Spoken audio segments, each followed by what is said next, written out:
अनि शिक्षकको पेसामा रुचि हुनुको केही कारण अथवा के कुराले चाहिँ उत्साहित गरायो तपाईलाई? शिक्षण भन्दा मलाई पढ्नु मेरो त रमाइलो छ। मेरो व्यक्तिगत कुरा भन्नुभयो, व्यक्तिगत रमाइलो छ। अलिकति सुनाउनु। मलाई बच्चैबाट काम गर्न गाह्रो हुन्थ्यो। खालको सामान्य भए पनि अहिले जनताको हातमा मोबाइल छ, हाम्रा अभिभावकको हातमा जस्तो भए पनि मोबाइल छ भन्ने हामी ठान्थ्यौँ। तर चाहिँ त्यो रहेनछ। अझै पनि कतिपय अभिभावकको घर छैन भने त्यो अवस्था भएको ठाउँमा त अनलाइन क्लासले त कति चुनौती छन् नि। तथापि फेरि केही त गर्नुपर्छ, बच्चालाई जसरी भए पनि सिकाउनुपर्छ भन्ने हिसाबले हामीले कर्मशः प्रत्येक क्लासलाई कर्मशः फोन गरेर अभिभावकलाई फोन गरेर जिन्दगी त चुनौती सङ्घर्ष हो नि त। सजिलोमा त के पो चिज हुन्छ र हैन? फुल त काँडाभित्र फुल्छ भनेपछि हाम्रो जिन्दगी त सङ्घर्ष हो नि त। त्यो सङ्घर्षबाट मलाई चाहिँ चुनौती आइहाल्यो भने समाधान गर्ने उपायहरू खोज्नुपर्छ। अनि जन्मदै आमाको गर्भबाट सबै कुरा सिकेर आएको हुन्न, सिक्ने क्षमता चाहिँ लिएर आइएको हुन्छ हैन। तर सिकेरै आएको हुन्न के कसैले पनि। केही विद्यार्थीहरू भर्ना हुन बाँकी छ, हामीले फोन गरेछौँ। भर्ना भनेको किताब लैजान के, अब यहाँबाट त फ्रीमा किताब पाइन्छ नि त। अनि किताब पनि होइन, किताब आएको छ, आउनुहोस्, तपाईँलाई के समस्या छ भन्नुहोस्, यो तपाईँहरूको विद्यालय हो, तपाईँको छोराछोरी यहाँ पढ्न पाउनु पर्यो, त्यसो हुँदा आउनुहोस् भनेर बोलाएको छौँ। नमस्कार अनि हार्दिक स्वागत छ कञ्चन खबरको विशेष कुराकानीमा। सदाको चाहिँ आज पनि हामी एकजना अतिथिको साथमा उपस्थित भएका छौँ। रूपन्देही जिल्ला कञ्चन गाउँपालिका वडा नम्बर 5 मा रहेको श्री सरस्वती माध्यमिक विद्यालयका प्रधानाध्यापक शिवकला खनालसँग आज हामी शैक्षिक क्षेत्र, कञ्चनको शैक्षिक अवस्था र सरस्वती माविमा शैक्षिक क्षेत्रलाई गुणस्तरीय तरिकाले अगाडि बढाउनको लागि के कस्ता गतिविधि भइरहेका छन् भन्ने लगायतका विषयमा आज हामी कुराकानी गर्न गइरहेका छौँ। स्वागत छ तपाईलाई कञ्चन खबरको विशेष कुराकानीमा। धेरै धेरै धन्यवाद। नमस्कार। अनि के छ, सन्चै आरामै हुनुहुन्छ? एकदम सन्चै आरामै अहिलेसम्म त। अनि कोरोनाको माहौल छ, कोरोना सँगसँगै लकडाउनको पनि यो अवस्थामा स्कुलहरू सञ्चालन भइरहेका छन्। के कसरी सञ्चालन गर्नुभएको छ तपाईँले? हामीले अब यो वैकल्पिक भन्ने छ नि अहिले। हजुर हजुर। अब एउटा वैकल्पिक माध्यमबाट कक्षा पठन पाठन सञ्चालन गरेका छौँ। अब भौतिक रूपमा उपस्थित भएर पठन पाठन सञ्चालन गर्ने अवस्था अब कोभिड-19 का कारणले छैन। तथापि फेरि भाइ बहिनीहरूलाई केही शैक्षिक गतिविधिमा सहभागी गराउनुपर्छ भन्ने हेतुले हामीहरूले एउटा अनलाइनमा चलाएको छौँ। कक्षा 8, 9, 10 का भाइ बहिनीहरूको अनलाइन क्लास चलिरहेको छ। फेरि 7, 6, 5, 4, 3, 2, 1 अनि त्यसपछि केजी पनि छ हामी कहाँ, केजी अनि नर्सरी।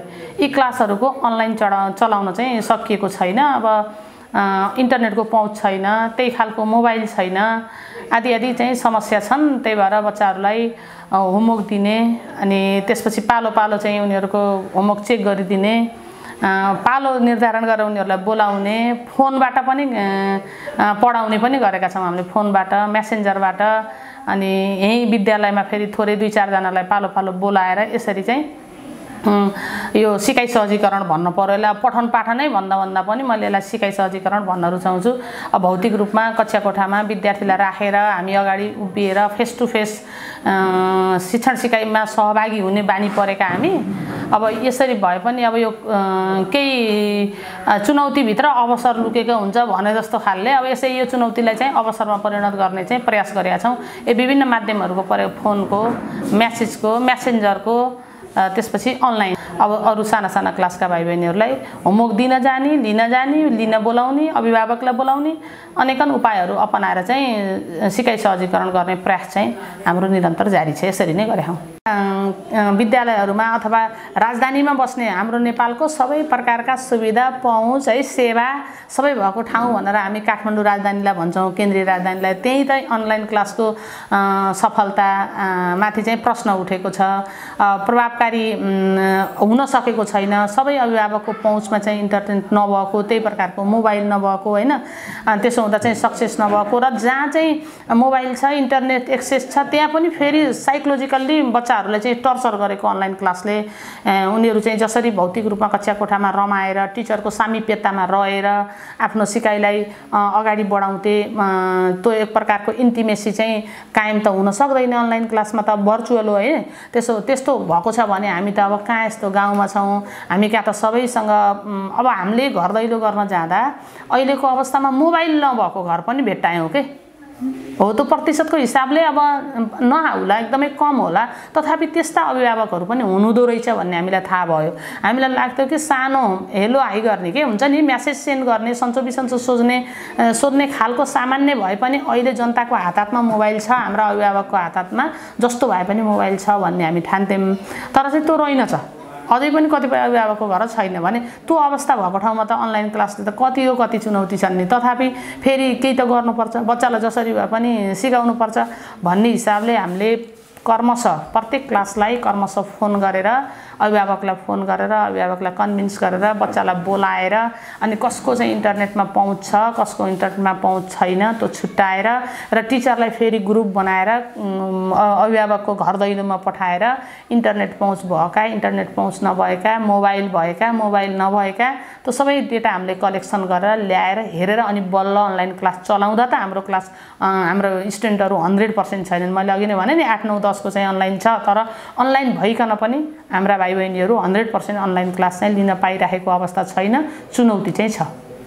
भनेपछि चुनौतीका बीच पनि एकदम पढाउनु पर्ने एउटा अवस्था चाहिँ छ। तर सबैजनाले समान तरिकाले शिक्षा पाउन अलिकति नसक्नु एकदम त्यस्तो फिल हुन्छ हामीलाई। त्यही भएर त्यस्तो नहोस्, जसको घर बच्चाको त्यो बच्चा हामीले पढाउने बच्चा भनेको एकदम टिनेजरको पनि अर्ली टिनेज हो के उनीहरू भनेको, होइन? जस्तो तिम्रो घर इन्टरनेट छ कि छैन, वाइफाई छ कि छैन भनेर सोद्धा र अर्को साथीले मेरो घर छ भन्दा, गर्वका साथ भन्दा, अर्को साथीले छैन भन्दा त्यो मुखैमा उनीहरूको त्यो फेसियल एक्सप्रेसन डिफ्रेन्ट हुन्छ के। छ भन्न पाए हुन्थ्यो भन्ने उसले सोचेको हुन्छ तर छैन, होइन?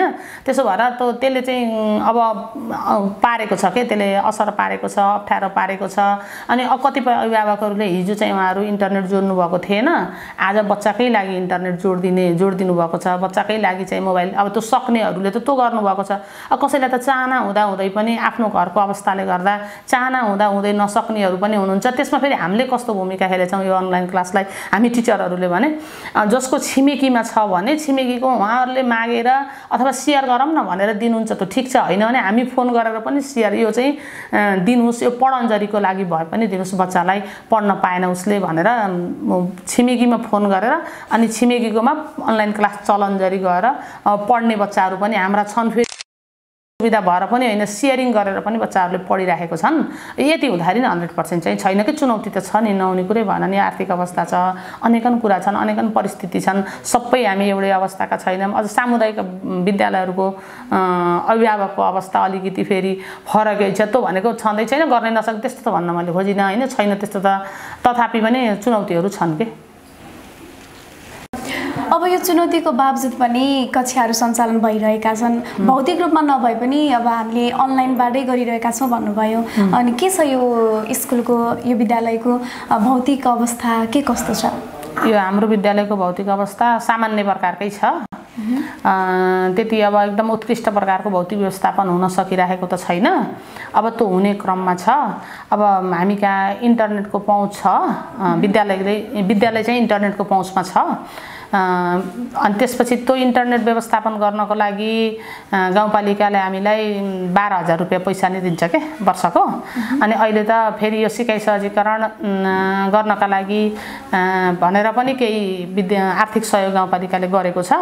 अब भौतिक रूपमा चाहिँ अब कक्षा कोठाहरू छन्, भवनहरू केही जीर्ण भएका छन्, शौचालयहरू केही जीर्ण भएका पनि छन्, त्यसलाई फेरि बनाउनु पर्ने पनि छ।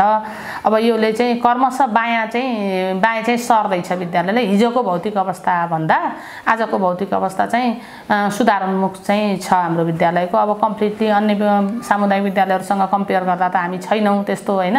भौतिक उपस्थिति त यहाँ कुनै अमूर्त कुरा त होइन, फेरि भौतिक कुरा त मूर्त हुन्छ, आँखैले देख्न, छुन, हेर्न, होइन, अवलोकन गर्न सबै सकिन्छ, होइन? त्यो कुरालाई मैले काटछाँट गरेर बनाएर भन्नुपर्छ जस्तो नि लाग्दैन। जे छ भौतिक अवस्था तपाईँहरूले पनि देखिराख्नु भएको छ, होइन? अब अहिले चाहिँ तत्काललाई कक्षा कोठा नभएर विद्यार्थी बस्नै नपाउने, पढ्ने, अनि डेस्क बेन्चहरू फर्निचरको अभावमा चाहिँ गाह्रो साह्रो हुने, है, त्यस्तो प्रकारको अलि एकदमै कमजोर भौतिक अवस्था चाहिँ छैन र उत्कृष्ट पनि होइन। सामान्य खालको भौतिक अवस्था चाहिँ एभरेज खालको भौतिक अवस्था हाम्रो विद्यालयको छ। त्यसरी नै हामी अगाडि बढेका छौँ। विद्यालयले इन्टरनेट सेवा चाहिँ शिक्षकहरूले जस्तो यहीँ आएर पनि अनलाइन क्लास चाहिँ चलाउन सक्नुहुन्छ। अन्य इन्टरनेटको माध्यमबाट गर्नुपर्ने सबै कामहरू हामी गर्न सक्छौँ। त्यसका लागि गाउँपालिकाले चाहिँ हामीलाई सहयोग गरेको छ। हाम्रा अभिभावकहरूले पनि हामीलाई सहयोग गर्नुभएको छ। यसरी यो चुनौतीका बावजुद हामीले यसरी क्लास चलाउँदा विद्यार्थीहरूलाई चाहिँ पढाउँदा हाम्रा अभिभावक एकदम खुसी भएको, हामीलाई धन्यवाद दिएको। अब यो यस्तो विषम परिस्थितिमा पनि तपाईहरु चाहिँ एक्टिभ भएर यसरी क्लास चलाउने जुन कोसिस गर्नुभएको छ, यो कोसिस पनि सराहनीय छ।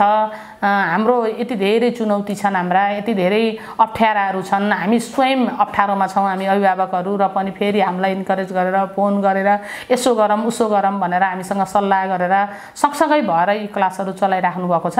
हामी चाहिँ खुसी छौँ भनेर हामीलाई त यो यसरी क्लास चलाएकोमा चाहिँ धन्यवाद पनि दिनुभएको छ। भनेपछि जे होस्, अब गाउँपालिकाबाट पनि सहयोग मिलिरहेको छ, सँगसँगै अभिभावकहरूले पनि राम्रो भन्नुभएको छ। राम्रो भन्नुभयो अहिलेसम्म। अनि कता कता घरिघरि कस्तो लाग्छ भने अब चुनौतीका बावजुद चलेछौँ नि त हामी त, जे चले पनि होइन। अनि फेरि भोलि चाहिँ ठ्याक्क अहिले चाहिँ केही समस्या आएको छैन, अनि अभिभावक पनि फोन गरेर सोध्नुहुन्छ अब मेरो बच्चाको कहीँ कहिले हुन्छ के हुन्छ भनेर सोध्नुहुन्छ। अनि बोलाउँदाखेरि पनि आइहाल्नुहुन्छ क्या, त्यस्तो अघि पछि जस्तो पनि छैन, बोलायो भने आइहाल्नुहुन्छ। त फेरि केही कुनै घटना घट्यो भने त यसले त फेरि नराम्रो रूप लिन्छ, त्यो पनि हामीले चाहिँ बेला बेलामा सोच्न पर्छ के। अब भौतिक उपस्थितिले चाहिँ भोलि समस्या ल्यायो भने हामीलाई त गाउँपालिकाले भौतिक उपस्थिति नगराउनु विद्यार्थीलाई होइन, भौतिक कक्षा चाहिँ नचलाउनु, एकदम भौतिक दूरी चाहिँ कायम हुनुपर्छ। स्वास्थ्यकै जुन जति प्रोटोकलहरू छन् है, स्वास्थ्य सुरक्षाका मापदण्डहरू छन्, ती सबै अपनाउनु भनेको छ नि त। त्यही भएको भएर हामीले अनलाइन भनेको हो नि। अब त्यसैमा पनि फेरि सबै अनलाइन नगएको भएर फेरि हामी समुदायमै जाने होइन, होमवर्क दिने, त्यो पनि त त्यति धेरै सुरक्षित त छैन होइन। त्यहाँ त जो कोही सङ्क्रमित पनि हामी जै भए पनि कसैलाई थाहा नहुने, अब समुदायका कोही सङ्क्रमित रहेछन् भने पनि हामीलाई थाहा नहुने। अहिले कोरोना चाहिँ फेरि समुदायमा गइसकेको अवस्था हो होइन, अब देखेर पनि थाहा नहुने। यस्तो हुँदा कहिलेकाहीँ चाहिँ भोलि अप्ठ्यारो आउँछ कि भोलि अप्ठ्यारो नआओस् होइन, यो चाहिँ जे प्रशंसा जे चाहिँ सहानुभूति होइन पाइरहेका छौँ नि, त्यसले चाहिँ निरन्तरता पाइराखोस् र समस्या नआओस् है भन्ने खालको चाहिँ मन एकदम कामना चाहिँ हामी सबै शिक्षक बसेर गर्ने गर्छौँ क्या। ओके भने अनि अब कतै कतै हामीले पनि देख्ने गरेको, अब हाम्रो गाउँतिर पनि धेरैजनाले अनलाइनबाट पढ्ने हुँदा अभिभावकहरूले भन्ने गर्नुहुन्छ कहिलेकाहीँ अनलाइनबाट खासै राम्रो पढाइ हुँदैन भनेर कुनै अभिभावकहरूले चाहिँ त्यति साह्रो राम्रो होइन भन्नुहुन्छ भने कतिपयले राम्रो भन्नुभएको छ। तर यहाँ त्यस्तो कोही हुनुहुन्छ अब होइन अनलाइनबाट खासै राम्रो पढाइ हुँदैन भन्ने? नै हाम्रो अभिभावक त्यस्तो हुनुहुन्न। जस्तो अनलाइनबाट राम्रो हुन्न, क्लास राम्रो हुँदो रहेनछ, यो पनि नयाँ प्रयोग हो नि त। अभिभावकका लागि नयाँ प्रयोग हो, हाम्रा लागि पनि नयाँ प्रयोग हो होइन। अब हामी कहाँ त्यस्तो नराम्रो भएन, पढाइ भएन, राम्रो हुँदो रहेनछ लौ त्यस्तो भन्न त आइसक्नु भएको छैन। त कम्पेरिटिभली हेर्नुहुन्छ होला, लामो समयसम्म गयो भने भन्ने मलाई कहाँनिर लाग्छ भने हामी त लामो समय वर्षौँदेखि 100औं वर्षदेखि हामी फिजिकल्ली उपस्थित भएर शिक्षक अगाडि रहेर भौतिक रूपमा उपस्थित भएर आमुन्ने सामुन्ने फेस टु फेस पढेको जुन सिस्टम हो नि हाम्रो त, अब त्यो त त्यस्तो त हुन्न अनलाइनमा त होइन। त्यो नहुने भएको भएर अभिभावकले चाहिँ अलि इन्टरनेटको मिसयुज गर्यो कि मेरो बच्चाले होइन, अनलाइन क्लासको बहानामा चाहिँ अलि यो मोबाइलको मिसयुज भइरहेको छ कि अनलाइन के अरे इन्टरनेट मिसयुज भइरहेको छ कि, त्यो डाउट चाहिँ अभिभावकले गर्न सक्नुहुन्छ। त्यो चाहिँ हुन्छ, त्यो प्रभावकारी भएन भनेर त्यो गुनासो चाहिँ आएको छैन। अब नहुन भन्दा चाहिँ भएको छ, केटाकेटीहरू पढ्न पाएको छन्, छोराछोरीहरू पढ्न पाएको छन्, भएको छ भन्नुभयो। यो भएन, हुँदो रहेनछ, यो चाहिँ प्रभावकारी रहन्छ, त्यस्तो खालको गुनासो चाहिँ आएको छैन। बच्चाहरू खेलेर होइन, टिभी हेरेर, मोबाइलमा गेम खेलेर, अनि मोबाइलहरू खेलाउन नपाउनेहरू पनि घरभित्र त बच्चा बस्दैन होइन, बाहिर जान्छ, काममा जान्छ, डुल्छ, कमसेकम होमवर्क छ, पढ्न छ, अनलाइन पढ्नुपर्छ भन्ने त भएको छ। र त्यही भएर घर छन्, केही आफ्ना नभए पनि छिमेकी कहाँ गएर भए पनि 2-4 कुरा सिकेका छन् भन्नेमा उहाँहरूलाई चाहिँ खुसी लाग्यो। अनि अहिले कतिजना विद्यार्थीहरू हुनुहुन्छ? हामी कहाँ अहिलेसम्म हाम्रा भर्ना हुन बाँकी छन् विद्यार्थी है, थोरै 60-70 जना विद्यार्थीहरू भर्ना हुन बाँकी छन्। हाम्रै पुराना पनि हामीले रेकर्ड निकाल्छौँ नि त, पहिला हामी कहाँ पढेका कति, अनि अहिले भर्ना भयो कति, भर्ना हुँदाखेरि नयाँ भर्ना भयो कति होइन, पुरानो हाम्रो चाहिँ रह्यो कति भनेर चाहिँ हामी डेटा त निकालेका छौँ। त्यो निकाल्दा 380 जना विद्यार्थी हाम्रा भर्ना भएको छन् हैन। अनि त्यसपछि बाँकी हाम्रा 400 प्लस 432 जना 32-36 जना विद्यार्थी 436 जना हुन्। 436 जना हाम्रा पहिलाका विद्यार्थी हुन्, पुरानै विद्यार्थी हुन् हैन, पोहोरको नम्बर हो। त्यसो त हामीले अहिले कुन कुन विद्यार्थी चाहिँ यहाँ आएनन् त भनेर डेटा पनि निकालेका छौँ। केही विद्यार्थीहरू भर्ना हुन बाँकी छ, हामीले फोन गरेछौँ। भर्ना भनेको किताब लैजान के, अब यहाँबाट त फ्रीमा किताब पाइन्छ नि त। अनि किताब पनि होइन किताब आएको छ, आउनुहोस्, तपाईँलाई के समस्या छ भन्नुहोस्, यो तपाईँहरूको विद्यालय हो, तपाईँको छोराछोरीले यहाँ पढ्न पाउनु पर्यो, त्यसो हुँदा आउनुहोस् भनेर बोलाएको छौँ। अब त्यस्तै 60 जना जति जस्तो लाग्छ मलाई, अस्ति छुट्टाइ थिएँ मैले, छुट्टाउँदाखेरि त्यस्तो विद्यार्थी चाहिँ आउनु बाँकी छ क्या हाम्रो, विभिन्न कक्षामा है, फेरि एउटैमा त होइन, विभिन्न कक्षामा। अब नर्सरीदेखि 10 सम्म नर्सरी त नयाँ हुने भयो, हाम्रा केजी छ, त्यही नर्सरीबाट हामीले केजीमा लैजान्छौँ। अनि अब 1मा नि त्यो हाम्रा आयो क्या, नयाँ आउने हुन्। त्यसै गर्दा विभिन्न कक्षाका हाम्रा पुराना विद्यार्थीहरू 60 जना जति आउनु बाँकी छ। अनि शिक्षकहरू चाहिँ कतिजना हुनुहुन्छ? हामी यहाँ 17 जना कार्यरत छौँ। एकजनाले भर्खर चाहिँ अब राजीनामा दिनुभएको छ, छोड्नुभयो उहाँको व्यक्तिगत कारणले गर्दा। अनि अहिले भर्खरै अब नयाँ शिक्षक राख्ने उसमा चाहिँ प्रोसेसमा हामी गइसकेका छैनौँ। 17 जना हाम्रो टिम हो। एकजना विद्यालय कर्मचारी हुनुहुन्छ, एकजना चाहिँ रेखदेख गर्न भनेर राखेको कर्मचारी हुनुहुन्छ, 2 जना कर्मचारी हुनुभयो। 17 जना टिचरहरू हामी यहाँ कार्यरत छौँ। 380 जना विद्यार्थीहरू छन् भन्नुभयो यस विद्यालयमा। अनि कुन कुन समुदायबाट बढी विद्यार्थी छन् अथवा कुन समुदायका विद्यार्थी एकदमै बढी छन् यस विद्यालयमा? अनि शिक्षकतर्फ पनि मैले एकैचोटि सोध्न चाहेँ, शिक्षकहरूको नि अब यहाँनिर हामीले स्थायी अस्थायी निजी करार पनि सुन्ने गरेका छौँ, कस्तो प्रकारका शिक्षकहरू चाहिँ हुनुहुन्छ? अब विद्यार्थी 380 जना छन्, त्यसमा सबै प्रकारका विद्यार्थीहरू छन्। अब यहाँ दलित, जनजाति, थारूदेखि अन्य समुदायका सबै प्रकारका विद्यार्थीहरू छन्।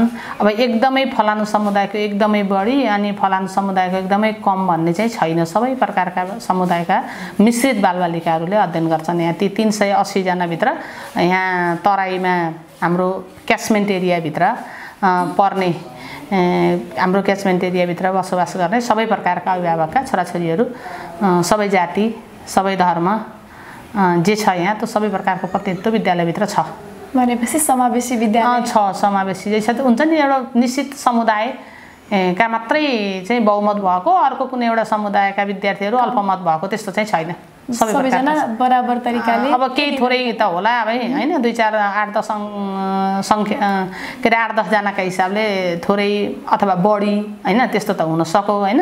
नभए यो हाम्रो क्याचमेन्ट एरियाभित्र जे जस्तो प्रकारको जात जातिको बसोबास छ, ती सबै जातिका थारूका बालबालिकाहरू छन्, यहाँ दलितका छन्, त्यसपछि अब अन्यभित्र पर्ने जुन जुन समुदाय छ त्यो सबैका छन्। अब छोरीहरू प्रशस्त छन् हैन, छात्र विद्यार्थीहरू छन्, सबै प्रकारको नै छ के सहभागिता त सबै समुदायको छ, मिश्रित छ। अनि शिक्षकहरू चाहिँ शिक्षकहरू यस्तो हुन त अब मावि तहसम्म सञ्चालन भएको विद्यालय हो यो विद्यालयको स्थापना 2046 साल पुस 9 गते भएको, 9 महिना 9 गते यो विद्यालयको स्थापना भएको है। अनि त्यसपछि यसले 2058 सालमा 6 कक्षा सुरु गरेको है। अनि क्रमशः 6, 7, 8 हुँदै निमावि भयो। केही वर्ष यो निमावि विद्यालयको रूपमा, अहिले त्यसलाई आधारभूत भन्ने गरिन्छ, त्यतिखेर निम्न माध्यमिक विद्यालय बनिन्थ्यो।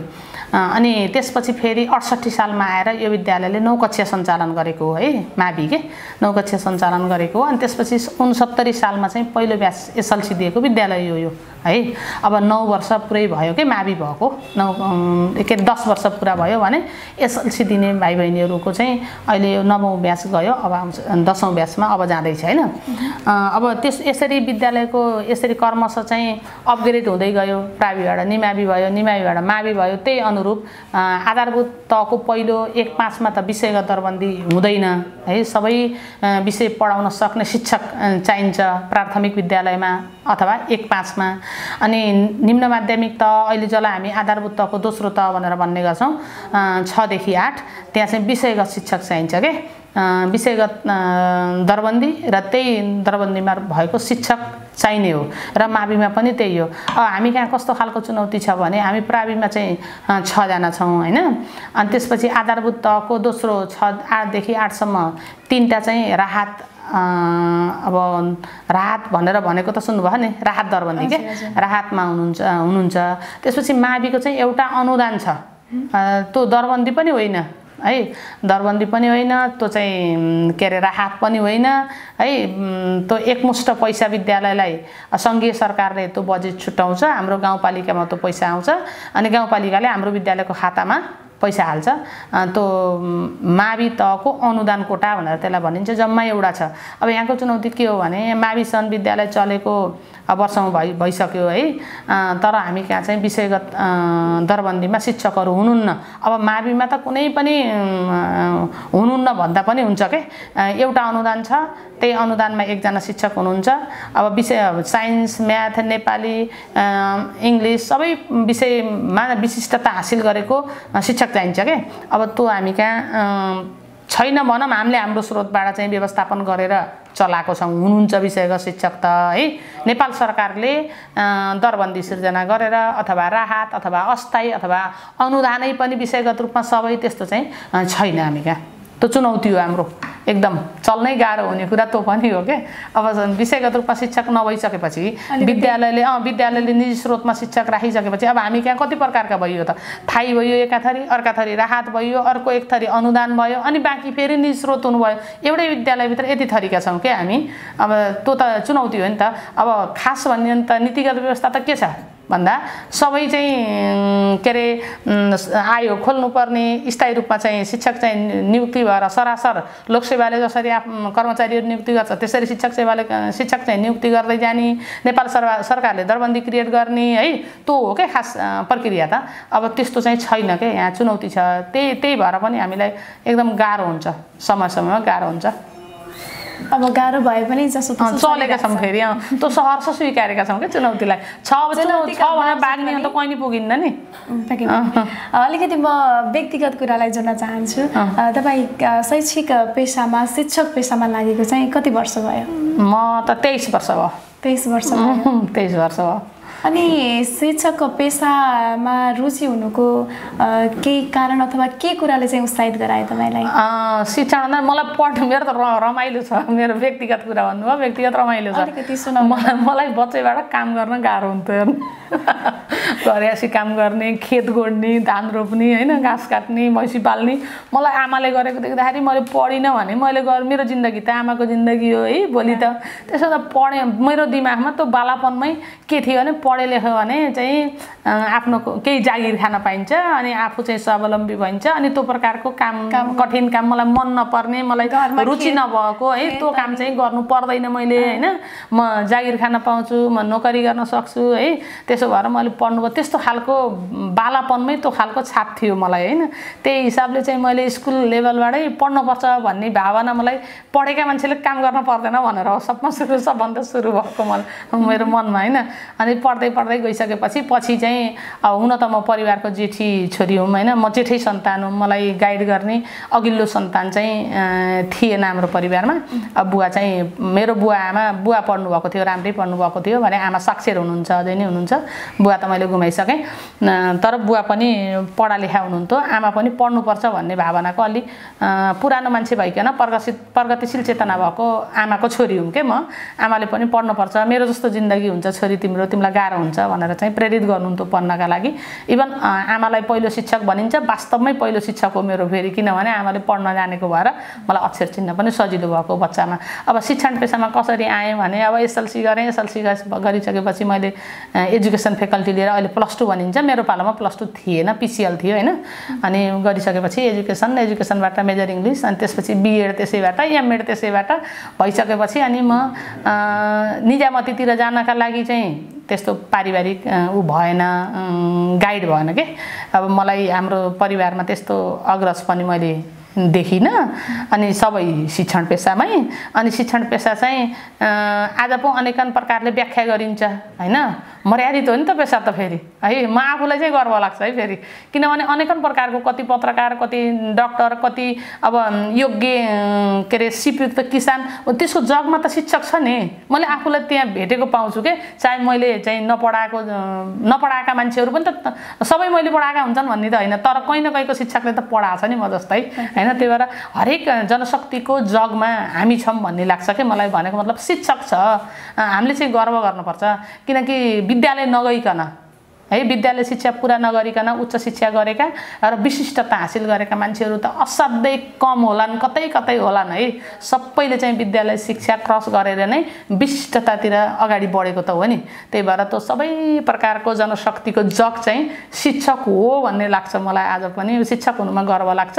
अर्को शिक्षक देख्दा र त्यो शिक्षकले उत्पादन गरेको उत्पादित जनशक्ति, चाहे त्यो सामाजिक सेवामा लागेको होस्, चाहे अरू अन्य पेसा व्यवसायतिर किन नहोस्, मलाई चाहिँ यो विद्यालय शिक्षाको जगले यो यहाँ आज सफलता पाइराखेको छ भन्ने चाहिँ लाग्छ हैन। तपाईलाई अब आफ्नो पेसाप्रति खुसी गर्व गर्नुहुन्छ भने सबभन्दा राम्रो पक्ष पनि त्यही नै हो। हामी पनि एकदमै म पनि एउटा तपाईकै विद्यार्थी नै हो, मलाई एकदमै खुसी लाग्छ र तपाईले दिएको ज्ञानहरू पनि मसँग अझै पनि छ र सधैँभरि रहिरहनेछ। अपेक्षा पनि गर्छु। चुनौतीलाई सामना गर्नुपर्छ क्या, जिन्दगी त चुनौती सङ्घर्ष हो नि त। सजिलोमा त के पो चिज हुन्छ र होइन, फुल त काँडाभित्र फुल्छ भनेपछि हाम्रो जिन्दगी त सङ्घर्ष हो नि त। त्यो सङ्घर्षबाट मलाई चाहिँ चुनौती आइहाल्यो भने समाधान गर्ने उपायहरू खोज्नुपर्छ। अनि जन्मदै आमाको गर्भबाट सबै कुरा सिकेर आएको हुन्न, सिक्ने क्षमता चाहिँ लिएर आइएको हुन्छ होइन, तर सिकेरै आएको हुन्न के कसैले पनि। त्यो बाहिर भौतिक परिवेश चाहिँ त्यो अवसर जुड्दै जान्छ नि, त्यसले चाहिँ सिक्दै जाने हो क्या। सबै कुरा गर्न सिक्ने अवसर पाउने अनि गर्न सकिन्छ भन्ने आत्मविश्वास चाहिँ सबैले पाले हुन्थ्यो भने जस्तो मलाई लाग्छ। अनि तपाईले यस सरस्वती माध्यमिक विद्यालयको प्रधानाध्यापकको नेतृत्व चाहिँ कहिलेबाट गर्नुभयो? म चाहिँ 2072 साल मङ्सिर 28 गतेदेखि चाहिँ यो विद्यालयको प्रधानाध्यापकको भूमिकामा छु। त्योभन्दा पहिला म यहीँ थिएँ, तर टिचर थिएँ। पहिला शिक्षक, त्यस पछाडि चाहिँ प्रधानाध्यापक भएर। हजुर। के छ तपाईले के फरक पाउनुहुन्छ आफू प्रधानाध्यापक भइसके पछाडि र तपाईँभन्दा पहिला अर्को एकजना शिक्षक प्रधानाध्यापक हुनुमा के फरक पाउनुहुन्छ तपाईले? आफूले अब सरकारवालाहरूसँग, यहाँको जनप्रतिनिधिसँग, यहाँको व्यवस्थापन समितिसँग, यहाँका शिक्षक अभिभावक सङ्घसँग, अनि यहाँका आम अभिभावकहरूसँग, यहाँको शिक्षक स्टाफसँग है, सबैसँग चाहिँ सल्लाह गरेर, भेला गरेर, छलफल गरेर यो विद्यालयको श्रीवृद्धिका लागि, यहाँको यो विद्यालयको भौतिक प्रगतिका लागि, यहाँको शैक्षिक प्रगतिका लागि, यहाँको आर्थिक व्यवस्थापन चुस्त बनाउनका लागि चाहिँ मैले आफ्नो प्रधानाध्यापक रहेर प्रधानाध्यापकको भूमिका निर्वाह गरन्जरी र आफू यो पेसामा रहिन्जरी चाहिँ मैले सबैको उसमा सल्लाहमा, सबैको सहकार्यमा चाहिँ अगाडि जानुपर्छ। समग्रतामा बल्ल योजना चाहिँ सफल हुन्छ भनेर अब योजना बनाएर विद्यालयको राम्रो गर्नका लागि काम त गरिराखेकै छु होइन, त्यस्तो ठान्छु, गरिराखेकै छु भन्ने ठान्छु।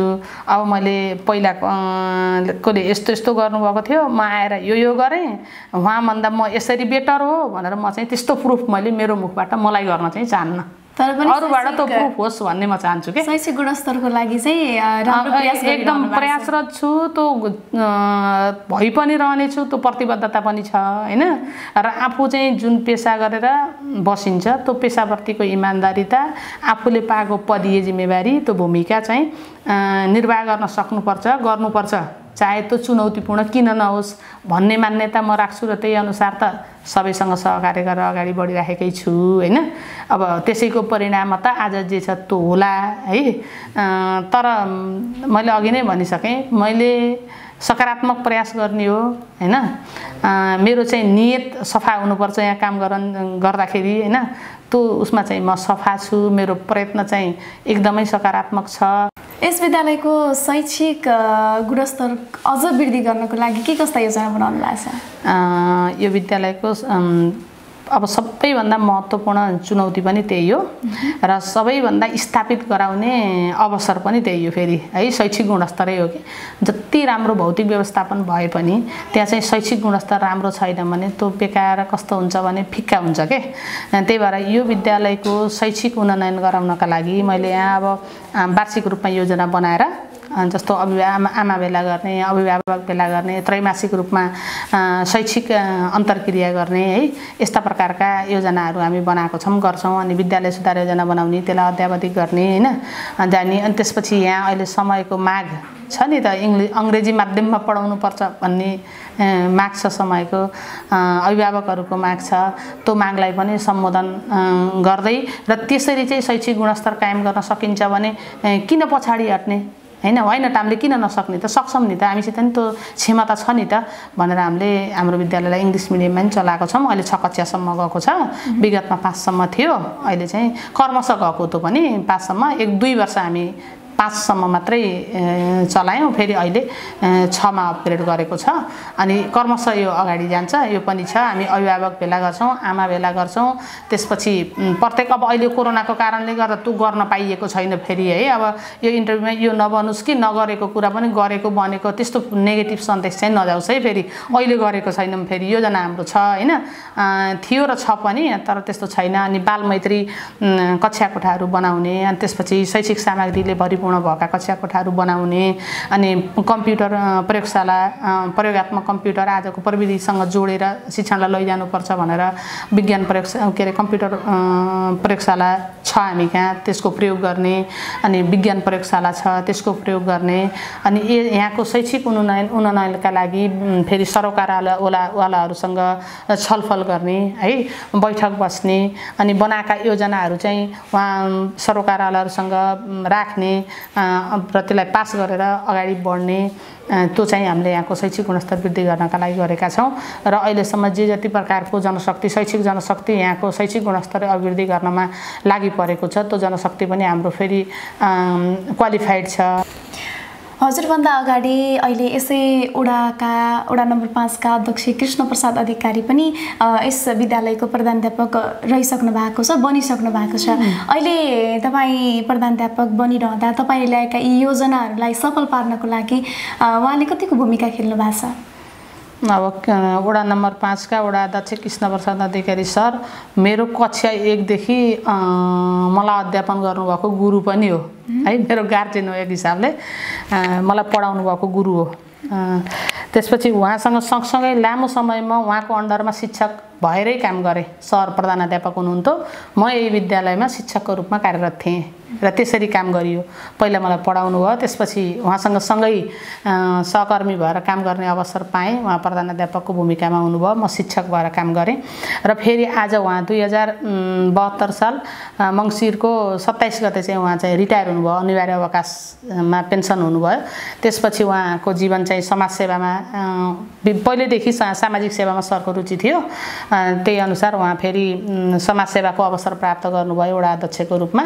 र यो विद्यालयलाई उहाँले सधैँ अब त्यो यसको विद्यालयको शैक्षिक गुणस्तर राम्रो बनाउनमा, भौतिक व्यवस्थापन राम्रो बनाउनमा, भौतिक अवस्था राम्रो बनाउनमा उहाँको चाहिँ सहयोग छ, एकदम सहयोग गरिरहनुहुन्छ। मैले बेला बेलामा फोन गरेर पनि सल्लाह, मेरो गार्जियन हो त्यो हिसाबले मैले कतिपय कुराहरू सिक्नुपर्ने छ भने पनि मैले सरलाई फोन गरेर भौतिक रूपमा उहाँसँगलाई भेटेर पनि मैले बेला बेलामा सल्लाह सुझाव लिने गर्छु।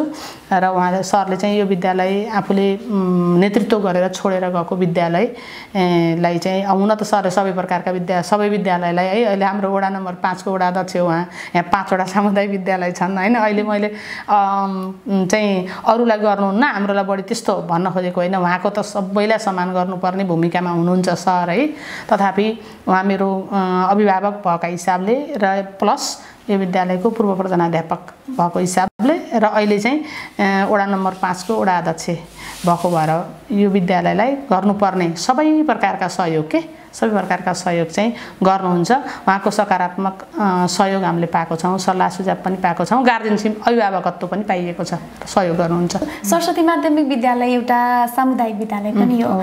हामीले धेरै पहिलेबाट सुन्दै आइरहेको कुरा, सामुदायिक विद्यालयमा राम्रो पढाइ हुँदैन, बोर्डिङमा जस्तो भन्ने, निजी विद्यालयमा जस्तो पढाइ राम्रो हुँदैन भन्ने पनि हामीले सुन्नमा आइरहेका छौँ। यसमा चाहिँ के छ तपाईँको प्रतिक्रिया? अनि यहाँ पढ्ने विद्यार्थीहरूको लागि गुणस्तरीय शिक्षा दिनको लागि पनि त केही योजना छन् होला। अब यो सामुदायिक विद्यालयतिर अब विद्यार्थी सङ्ख्या घट्दै गएको विगतमा भन्दा सामुदायिक विद्यालयमा विद्यार्थी सङ्ख्या कम छ। त्यो हिसाबले पनि त्यहाँ पढाइ हुन्न हैन, त्यहाँ पढेको राम्रो हुन्न आदि आदि तीहरू चाहिँ आक्षेपहरू के त्यो चाहिँ लाग्ने गरेका छन्। त्यो म यही समाजको प्रतिनिधित्व गर्ने भएको भएर त्यो मैले नसुन्ने कुरा भएन, सुनेकै छु हैन। अब यसका धेरै कारणहरू छन् के। अब यो राम्रो छैन हैन, राम्रो छ निजी। अब हुन त निजी विद्यालयका साथीहरूलाई निजी विद्यालयलाई तोकेर त्यहाँभन्दा हामी कहाँ चाहिँ राम्रो के अरे एकदम क्यापेबल है एक्सपिरियन्स क्वालिफाइड टिचरहरू हुनुहुन्छ भनेर भने जस्तो नि लाग्ला है। दावाका साथ मैले भन्न सक्छु सबै सामुदायिक विद्यालयहरूमा शिक्षकहरू एकदम एक्सपिरियन्स हुनुहुन्छ, क्यापेबल पनि हुनुहुन्छ, क्वालिफाइड पनि हुनुहुन्छ के, सबै छ। अनि अब अहिले कारण के होला जस्तो मलाई लाग्छ भने अब निजी विद्यालयप्रतिको आकर्षण, एउटा अङ्ग्रेजी भाषाप्रतिको मोह, त्यसपछि वैदेशिक रोजगारीमा जानका लागि अङ्ग्रेजी शिक्षा पढेकोले अङ्ग्रेजी भाषा हो नि त हैन। भाषा त विद्यालयमा पढेर मात्रै जान्ने भन्ने त हुन्न नि त। हामी नेपाली हाम्रो मातृभाषा भएका कारणले नपढे पनि त बोल्छौँ नि त हैन। अब त्यस्तो रूपमा नलिएर अङ्ग्रेजीकै कारणले गर्दा सबै कुरा भएको हुन्छ भन्ने एउटा। अर्को मैले अहिले के पाउँछु भने अलि प्रेस्टिजको के सामुदायिक विद्यालयमा पढाउने भनेपछि अलि प्रेस्टिज चाहिँ खस्के जस्तो मान्ने के अभिभावकले। अनि किन पढाएको सामुदायिक विद्यालयमा यत्रो कमाउने 2-3 जना कमाउने हुनुहुन्छ, यस्तो राम्रो घरको आर्थिक अवस्था छ, यस्तो हुँदाहुँदै पनि तपाईँले सरकारी स्कुलमा पढाउनुहुन्छ भनेर समाज पल्लो घरले भन्ने है।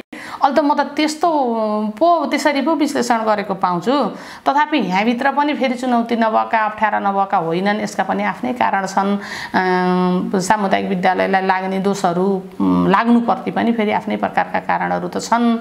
तर यो विद्यालयमा, यो सामुदायिक विद्यालय, यो सरकारी विद्यालय, यो सरस्वती माध्यमिक विद्यालयमा पढेका भाइ बहिनीहरू विभिन्न क्षेत्रमा गएर सफलता प्राप्त गरेको ज्वलन्त उदाहरणहरू हाम्रो अगाडि छन् है। यही विद्यालयमा पढेर अमेरिकन सरकारको फुल स्कलरसिप पाएर भेटनरी साइन्सबाट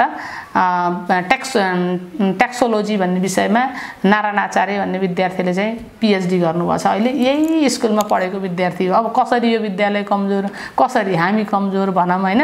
त्यस्तै निजामती क्षेत्रतिर गएर राम्रो गरेका, लोकसेवा पास गरेर नेपाल सरकारको चाहिँ कर्मचारी भएर सेवा गरेका थुप्रै यो विद्यालय पढेका भाइ बहिनीहरू हुनुहुन्छ है। त्यस्तै समाजसेवामा लागेका हुनुहुन्छ, स्वास्थ्य क्षेत्रमा हुनुहुन्छ र अहिले हामी हेर्छौँ धेरै उसमा लोकसेवातिर, शिक्षक सेवातिर पास गर्नेहरू सामुदायिक विद्यालयकै छन् के, नभएको होइनन्। अब त्यो अहिले त्यो ट्रेन्ड चाहिँ कता परिवर्तन भएर आयो। अब अङ्ग्रेजी भाषा, प्रेस्टिज अनि आदि आदि कारणले चाहिँ यतातिर भन्दा उतै राम्रो हुन्छ भन्ने फेरि हामी यो देख्छौँ। फेरि अब थुप्रै लगानी गर्नुहुन्छ, वर्षौँसम्म 13-14 वर्ष लगाएर एउटा बच्चाले सी कम्प्लिट गर्छ अनि मुस्किलले 11-12 गर्छ। त्यसपछि केही न हुन्छ नि, जे कल्पना गरेर निजी विद्यालय अभिभावकले पढाएको त्यो नभइराखेको पनि हामी पाउँछौँ अनि पछि पछुताएको पनि पाउँछौँ। अब यो अलिकति सामुदायिक विद्यालयमा बच्चाले आफै धेरै सङ्घर्ष गरेर धेरै सिक्न नि पाउँछ के। त्यो सिकाइ चाहिँ जीवनका लागि महत्त्वपूर्ण सिकाइ हुँदो रहेछ फेरि है, जीवन निर्वाह गर्नका लागि र महत्त्वपूर्ण सिकाइ हुँदो रहेछ। अब निजीतिर अलि त्यस्तो हुँदैन, त्यहाँ अलिकति बढी सिँगारिएको खालको बढी हुन्छ के। आफ्नो स्वतन्त्रतामा रुसोले भने जस्तो प्रकृतिमा छोड्देऊ आफै सिक्छन् भने जस्तो खालको त्यहाँ हुँदैन। सबै कुरा रेडिमेड चाहिँ गर्ने भएको भएर अलि रेडिमेड खालको विद्यार्थी बनेको मैले पाउँछु। यहाँतिर चाहिँ जे बन्छ त्यो चाहिँ साँच्चैको बन्छ के, एकदम आत्मनिर्भर स्वाभिमानी खालको है। आफूले आफैलाई चाहिँ कसरी के अरे चलाउने है, कसरी आफूले चाहिँ आफ्नो व्यवस्थापन गर्ने आफै खालको चाहिँ हुन्छ यहाँ सामुदायिक विद्यालयमा त्यस्तो हुन्छ। तथापि फेरि अब दोष लगाउने क्यार्ने कुराहरू त फेरि आफ्नो ठाउँमा छन्। त्यसका लागि अब हामी पनि जिम्मेवार हौँला, हाम्रा अभिभावकहरू हुनु होला। अब सबै सरोकारहरूको सबैतिर चाहिँ जान्छ, फेरि नजाने त होइन। हामी पनि हाम्रा कारणले होइन, सबै अरूका कारणले हो भनेर पानीमाथिको ओभानो हुन चाहिँ हामी पनि हुन्न। हाम्रा पनि कमजोरी होला, हामीले त्यो पनि सुधार्नुपर्छ र यसलाई राम्रो भएर बनाएर लैजानुपर्छ। यहाँबाट पढेर यहाँबाट उत्पादन भएको शैक्षिक जनशक्ति चाहिँ नेपालमा मात्रै होइन विश्व बजारमा पनि ख्याति प्राप्त जनशक्ति बनोस् भन्ने चाहिँ हाम्रो चाहना हो। र त्यही अनुसार हामी अगाडि बढिरहेका छौँ। हुन्छ, धेरै धेरै धन्यवाद छ म्याम तपाईँलाई। आज एकदमै अमूल्य समय हामीलाई दिनुभयो र धेरै कुराहरू सुन्ने मन हुँदाहुँदै पनि अलिकति समय कम भएकोले पनि पुरै कुराहरू सुन्न सकिएन होला। अर्को बसाइमा भने पक्कै पनि हामी तपाईँसँग सबै कुराहरू बुझेर अथवा त्यही तरिकाले हामी कुराकानी गर्नेछौँ र आज यो अमूल्य समय प्रदान गर्नुभएकोमा तपाईँलाई धेरै धेरै धन्यवाद। मेरो तर्फबाट पनि धेरै धेरै धन्यवाद। पुनः हार्दिक नमस्कार। अब सरस्वती माध्यमिक विद्यालयलाई केन्द्रमा राखेर सरस्वती माध्यमिक विद्यालयको बारेमा केही कुरा गरौँ भनेर आफ्नो महत्त्वपूर्ण समय हामीलाई उपलब्ध गराएर हाम्रा 2-4 कुरा राख्ने अवसर दिनुभयो। त्यो अवसरका लागि यहाँहरूप्रति हार्दिक धन्यवाद, हार्दिक कृतज्ञता ज्ञापन गर्न चाहन्छु। हस्त, नमस्कार। आज हामीसँग हुनुहुन्थ्यो कञ्चन गाउँपालिका वडा नम्बर 5 अवस्थित श्री सरस्वती माध्यमिक विद्यालयका प्रधानाध्यापक शिवकला खनाल। उहाँसँग आज हामीले शैक्षिक क्षेत्रका बारेमा रहेर विविध कुराकानीहरू, विविध प्रश्न सँगसँगै उहाँको जवाफलाई पनि हामीले यहाँनिर स्थान दिइसकेका छौँ र यतिन्जेलसम्म हामीलाई हेरेर सुनेर साथ दिनुहुने सम्पूर्णलाई धेरै धेरै धन्यवाद दिँदै क्यामेराम्यान जगिलाल थापासँगै म तारा पौडेल पनि बिदा हुन्छु। नमस्कार।